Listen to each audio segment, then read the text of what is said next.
ಎಲ್ರಿಗೂ ನಮಸ್ಕಾರ.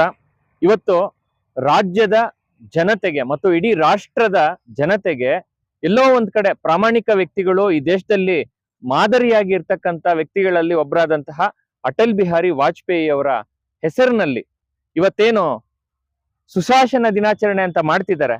ನಾಡಪ್ರಭು ಕೆಂಪೇಗೌಡ ಜನಪರ ವೇದಿಕೆ ಅಂತ ಬೆಂಗಳೂರಿನಲ್ಲಿ ಇವತ್ತು ಸಾಯಂಕಾಲ ಕೆಲವು ಸೆಲೆಕ್ಟೆಡ್ ಪೀಪಲ್ಸ್ಗೆ ಒಂದು ಪುರಸ್ಕಾರ ಮಾಡ್ತಿದ್ದಾರೆ. ಇದರಲ್ಲಿ ನನಗೆ ಒಂದು ಬೇಜಾರಿನ ಸಂಗತಿ ಏನಾಗ್ತದೆ ಅಂತಂದ್ರೆ, ಪುರಸ್ಕಾರ ಕೊಡ್ತಿದ್ದೀರಾ ಒಳ್ಳೇದು, ನಾವು ನೆಕ್ಸ್ಟ್ ಜನರೇಷನ್ಗೆ ನೋಡ್ರಪ್ಪ ರಾಜಕಾರಣದಲ್ಲಿ ಈ ರೀತಿ ಇರ್ಬೇಕು, ಒಬ್ಬ ಮನುಷ್ಯ ತನ್ನ ವ್ಯಕ್ತಿತ್ವನ ಈ ರಾಷ್ಟ್ರಕ್ಕೆ ಈ ರೀತಿ ಮೌಲ್ಯಗಳನ್ನ ಕೊಡ್ಬೋದು ಅಂತ ಹೇಳುವಂತ ಪರಿಸ್ಥಿತಿಯಲ್ಲಿ ಬಹಳ ಬೇಜಾರಿನ ಸಂಗತಿ ಏನು ಅಂತಂದ್ರೆ, ಕೆಲವರು ಇದರಲ್ಲಿ ಸೆಲೆಕ್ಟೆಡ್ ಆಗಿರ್ತಕ್ಕಂಥ ಕೆಲವ್ರಿಗೆ ಒಂದು ಅವ್ರ ಮೇಲೆ ಒಂದು ಪ್ರಕರಣಗಳಿರ್ತಕ್ಕಂಥದ್ದು. ಎಂತ ಪ್ರಕರಣ? ಪೋಕ್ಸೋ ಕಾಯ್ದೆ ಇರ್ತಕ್ಕಂಥದ್ದು. ಈ ಪೋಕ್ಸೋ ಕಾಯ್ದೆ ಇರ್ತಕ್ಕಂಥವ್ರನ್ನು ಕೂಡ ಇಲ್ಲಿ ಇವಾಗ ಸೆಲೆಕ್ಟ್ ಮಾಡಿರುವಂತ ವಿಚಾರ. ಇದು ಎಷ್ಟು ಬೇಜಾರಿನ ಸಂಗತಿ ಆಗಿದೆ ಅಂತಂದ್ರೆ ಬಹಳ ನೋವಾಗುತ್ತೆ ಕೆಲವು ಹೇಳ್ಕೊಳ್ಲಿಕ್ಕೆ.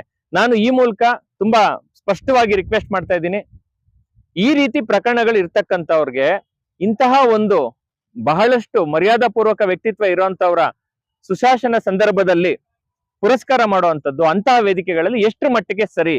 ಸೊ ರಾಜಕೀಯನ ರಾಜಕೀಯಕ್ಕೆ ಇಟ್ಕೊಳ್ಳಿ, ಇಂಥದಕ್ಕೆಲ್ಲ ತರಬೇಡಿ. ಮತ್ತೊಂದೇನಂತಂದ್ರೆ, ನಮ್ಮ ನಾಡಪ್ರಭು ಶ್ರೀ ಕೆಂಪೇಗೌಡ ಜನಪರ ವೇದಿಕೆ ಏನಿದೆ, ಸೊ ಅವರು ಇದನ್ನ ಬಹಳಷ್ಟು ಯೋಚನೆ ಮಾಡ್ಬೇಕಾಗಿತ್ತು. ಇದರಲ್ಲಿ ನಾವು ಕೆಂಪೇಗೌಡರು ವೇದಿಕೆ ಅಂತಂದ್ರೆ ಎಲ್ರಿಗೂ ಇಷ್ಟ ಬಂದಂಗೆಲ್ಲ ಕೊಡುವಂತ ಪರಿಸ್ಥಿತಿ ಬರಬಾರ್ದು.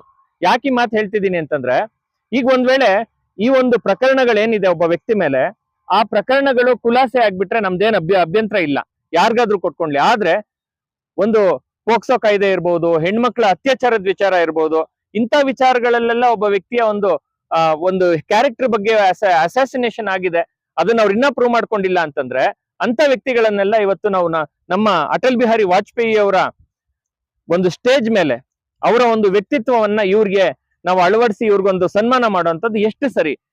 ಈ ಒಂದು ಹೊಣೆಗಾರಿಕೆ ಇವತ್ತು ರಾಜ್ಯದಲ್ಲಿರೋ ಪ್ರತಿ ಜನರ ಮೇಲೂ ಇದೆ. ನಾಳೆ ಇದೇ ರೀತಿ ಏನೇನೋ ಪರಿಸ್ಥಿತಿ ಆಗೋಯ್ತು ಅಂತಂದ್ರೆ, ನಾಳೆ ಭಾರತ ರತ್ನನು ಇದೇ ರೀತಿ ಕೊಟ್ಬಿಟ್ರೆ ಅದಕ್ಕೆಲ್ಲ ಒಂದು ರೆಸ್ಪೆಕ್ಟ್ ಇರುತ್ತಾ? ನಾನು ವೈಯಕ್ತಿಕವಾಗಿ ಏನು ಹೇಳ್ತಿಲ್ಲ, ತುಂಬಾ ಓಪನ್ ಆಗಿ ಹೇಳ್ತಿದ್ದೀನಿ.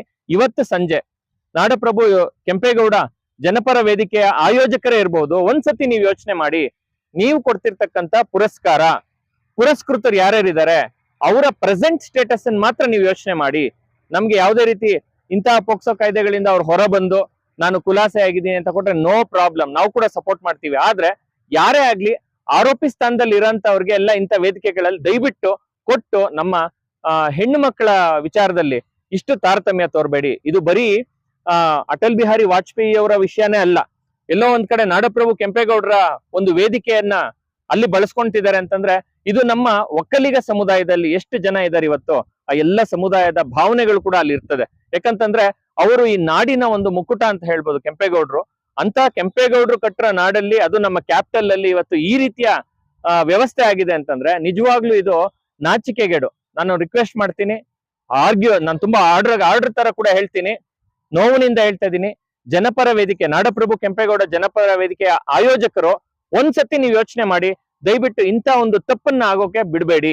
ನಂತರ ಅದೇ ರೀತಿ ನಾನು ಪುರಸ್ಕೃತರು ಯಾರಿದ್ದಾರೆ, ಏನ್ ಈ ಪೋಕ್ಸೋ ಕಾಯ್ದೆ ಎಲ್ಲ ಅವ್ರ ಮೇಲೆ ಇದೆ, ಆರೋಪಿ ಸ್ಥಾನದಲ್ಲಿ ಇದ್ದಾರೆ, ಇನ್ನ ಅವ್ರ ಆರೋಪಿ ಅಂತ ಏನು ಇದಾಗಿಲ್ಲ. ಆದ್ರೆ ನಾನು ಅವ್ರಿಗೊಂದು ರಿಕ್ವೆಸ್ಟ್, ಮಹಾಶಯರೇ, ನೀವು ರಾಜ್ಯದ ರಾಜಕಾರಣದಲ್ಲಿ ತುಂಬಾ ಎಷ್ಟೋ ಜನಕ್ಕೆ ಜೀವನ ಕೊಟ್ಟಿರ್ತಕ್ಕಂಥವ್ರು, ಅಷ್ಟೇ ಮರ್ಯಾದೆ ಇರ್ತಕ್ಕಂಥವ್ರು.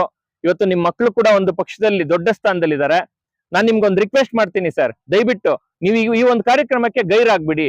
ಇವ್ರಿಗಂತೂ ಬುದ್ಧಿ ಇಲ್ಲ ಅಂತ ಹಂಗಾದ್ರೂ ಪ್ರೂವ್ ಆಗುತ್ತೆ, ಯಾರಿಗೆ ಆಯೋಜಕರಿಗೆ ಬುದ್ಧಿ ಇಲ್ಲ, ನಿಮ್ಮ ದೊಡ್ಡತನ ಅಲ್ಲಿ ತೋರ್ಸ್ಕೊಬಹುದು. ಅದೇ ರೀತಿ ಈ ಆಯೋಜಕರಿಗೂ ಒಂದು ರಿಕ್ವೆಸ್ಟ್, ಈ ರೀತಿ ದಯವಿಟ್ಟು ಕೆಂಪೇಗೌಡರನ್ನ ಎಲ್ಲ ಬಳಸ್ಕೊಂಡು ನಿಮ್ ಇಷ್ಟ ಬಂದಂಗೆಲ್ಲ ಮಾಡಕ್ ಹೋಗ್ಬೇಡಿ.